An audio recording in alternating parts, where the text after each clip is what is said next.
మానస సంచరరే బ్రహ్మణి మానస సంచరరే. అందరికీ నమస్కారం. నేను ఇప్పుడే అఖండతాండవం సినిమా చూసి వచ్చాను. దానికి సంబంధించి నా ఎక్స్పీరియన్స్, సినిమా ఎలా ఉందనే విశ్లేషణ చెప్పడానికి ఈ వీడియో చేస్తున్నాను. ముందుగా సినిమా అయితే నాకు నచ్చింది. అఖండ పార్ట్ 1. ఆ సినిమాకి సపరేట్గా అభిమానులు ఉంటారు. అంటే హీరోకో డైరెక్టర్కో ఇంకొకరికో కాదు, సినిమాకే సపరేట్గా అభిమానులు ఉంటారు. అలాంటి అద్భుతం. మరీ ముఖ్యంగా శివభక్తులకి, అంటే నాకు శివుడు అంటే ఇష్టం. నా వరకు నాకు అఖండ మూవీ ఎలా అంటే, నేను ఏదన్నా లోలో ఉంటే ఆ సినిమా పెట్టుకుని చూస్తా, కొన్ని స్పెసిఫిక్ పార్ట్స్ చూస్తా, ఒక అరగంట 40 నిమిషాలు, దెబ్బకి ఇంకా నార్మల్ అవుతాను. అంత ఒక రకమైన మెడిసిన్ నాకు అఖండ మూవీ అనేది. ఎవరి ఒపీనియన్ వాళ్ళతో అవ్వచ్చు, నా ఒపీనియన్ ఇది. సో అలాంటి మూవీకి పార్ట్ 2 వస్తుందంటే మరి అది మామూలు విషయం కాదు కదా, మామూలు ఎంతూసియాజం ఉండదు కదా చూడాలని. సో అదే వేలో నేను వెళ్ళాను సినిమాకి.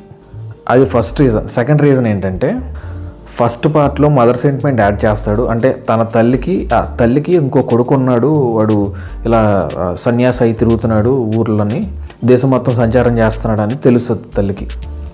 ఆ ఎమోషన్ అక్కడ కట్ చేసేస్తాడు ఫస్ట్ పార్ట్లో. బట్ ఈ సెకండ్ పార్ట్లో అఖండ తాండవంలో ట్రైలర్లో మెన్షన్ చేశాడు, ఆ తల్లి నా కొడుకు వచ్చాక తలకొరివి పెట్టాలి, అంటే నా ఆత్మ శాంతించదని సంథింగ్ ఒక డైలాగ్ ఉంటుంది. డైలాగ్ సారాంశం ఏంటంటే, అఖండ రుద్ర సికిందర్ గౌర వచ్చి తనకి తలకొరువు పెట్టాలని ఆ తల్లి కోరుకుంటుంది. ఇప్పుడు నేను చెప్తున్న విషయం అందరికీ తెలిసిందని నేను అనుకోను, బట్ నాకు తెలిసింది కాబట్టి నేను ఆలోచించాను. అదేంటంటే, ఒక్కసారి సన్యాస దీక్ష తీసుకున్నాక అఘోరలాగా మారిన తర్వాత వాళ్ళకి ఎలాంటి బంధాలు ఉండవు. మన హిస్టరీలో చూసుకున్న ఆది శంకరాచార్యులు తల్లి చనిపోయినప్పుడు దహన సంస్కారాలు చేయడానికి ఎవరు ముందుకు రారు. ఆయన చేద్దామంటే ఆయన సన్యాస దీక్ష తీసుకున్నాడు. అలాంటి వాళ్ళకి ఎలాంటి బంధాలు ఉండవు. అప్పుడు ఆయన ఆత్మాజ్ఞలోనో సంథింగ్ ఎలాగో ఖననం చేస్తాడు వాళ్ళ మదర్ని. సో ఆ విషయాన్ని వీళ్ళు ఎలా డీల్ చేస్తారని ఒక రకమైన క్యూరియాసిటీతో నేను వెళ్ళాను. One of the major reason అది.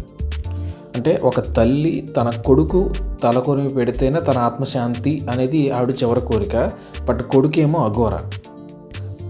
అది చాలా సున్నితమైన అంశం. ఒక పక్కన తల్లి ప్రేమ, ఒక పక్క తల్లి లాంటి ధర్మం, దాని ద్వారా వచ్చిన నియమం.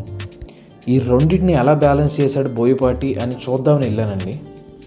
బట్ ఆ సీన్ ఎగ్జిక్యూషన్కి నా కళ్ళ నీళ్ళు వచ్చినాయి. నేను ఇంకా అక్కడితో సినిమా చూడటం ఆపేశాను. ఇంకొంచెం సినిమా గురించి మాట్లాడితే, ఫైట్స్ గురించి నేను ప్రత్యేకించి మాట్లాడక్కర్లేదు. బాలయ్య బోయపాటి కాంబోలో ఫైట్స్ ఎలా ఉంటాయి అనేది మీరు ఊహించుకోవచ్చు. నా వరకు నేను ఎంతో హై మూమెంట్ వస్తే తప్ప అరవను, బట్ నా ఫస్ట్ హాఫ్కి గొంతుపోయింది. ఇంతకు మించి డీటెయిల్స్ చెప్తే మీ ఎక్స్పీరియన్స్ నుంచి అడగొట్టుకుని అవుతాను. సో అందుకే నేను ఎక్కువ చెప్పట్లేదు. ఇంకా సెకండ్ హాఫ్లో చాలా మంచి సీన్స్ ఉంటాయి, కానీ నాకు కొంచెం ఎమోషన్ మిస్ అయిందండి. అంటే ఒక ఫైట్కి ముందు ఒక ఎమోషన్ పడాలి, అది మిస్ అయింది. అది కాకుండా ఇంకా రెస్ట్ ఆఫ్ మాటలు ఎవరు రాశారో కానీ నాకు పేరు ఐడియా లేదు, బాగా రాశారు. ప్రతి డైలాగు ఒక బుల్లెట్. అది అన్నీ కట్ చేసుకుని స్టేటస్లు పెట్టుకుంటారు కొన్ని రోజులు పోతే, సినిమా మనకు ఓటీటీలో వచ్చాక. అంత బాగున్నాయి మాటలు. ఇంకా కొంతమంది హీరోలు ఉంటారు, ఇమేజ్ని అవి ఇవి ఆలోచించుకొని ఈ కులం గురించో మతం గురించో మాట్లాడడానికి కొంచెం ఆలోచిస్తారు. బేసిక్గా ఆ కైండ్ ఆఫ్ సబ్జెక్ట్ని టచ్ చేయడానికి భయపడతారు. బట్ ఈ సినిమాలో ఫస్ట్ హాఫ్ నుండి హైందవం అంటాడు, సనాతన ధర్మం అంటాడు.